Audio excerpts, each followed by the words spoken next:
Galip Dalay joins me now for details on this report. He's the research director for Sharq Forum. Galip, thanks so much for coming in. You're welcome. I want to start by getting your take on this report.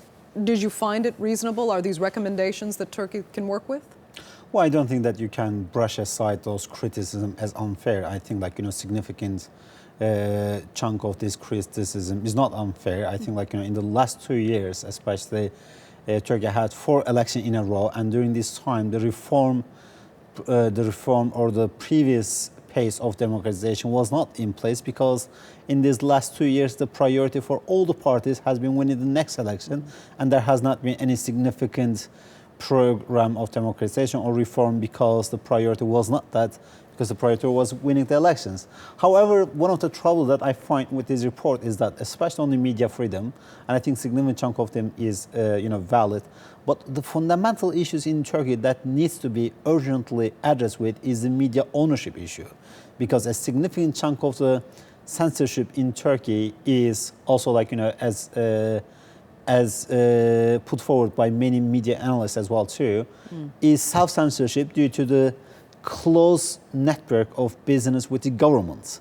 So unless and until this issue is addressed well, this structural issue is addressed well, I think talking about media freedom will always remain as lopsided. And that is one of the biggest complaints from the EU. So what can really be done about it?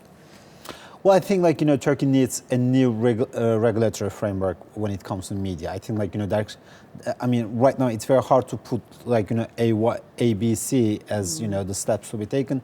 But one of the things that Turkey urgently needs to take to put some kind of boundaries between this media ownership issue, some kind of restriction for the media owners to be present in some others business sectors, because there is a moral hazard in this issue as well. Okay, Galip, I want to ask you, what does Turkey really want from the EU? Because it was only back in 2007 when German Chancellor Angela Merkel and then President Nicolas Sarkozy said there was really no place for Turkey in the EU because the EU had to recognize its Christian roots. All that kind of seems to have changed now that this dialogue has started, particularly over the refugee issue. Do you think France and Germany have moved past that? And has Turkey moved past it as well? Does Turkey want full membership? Well, let's make a distinction. There is a decoupling in Turkey's relation with the EU as an institutional framework, with the EU, with the Europe as as a continent, as a country, etc., etc. So when we talk about Turkey-German relations, you see a significant level of reinvigoration in the relationship due to many factors. One of them is the refugee crisis and others. Whereas when you look at the Turkey-EU relationship, it is basically not progressing at all. So the big question is that, is EU serious and is Turkey serious?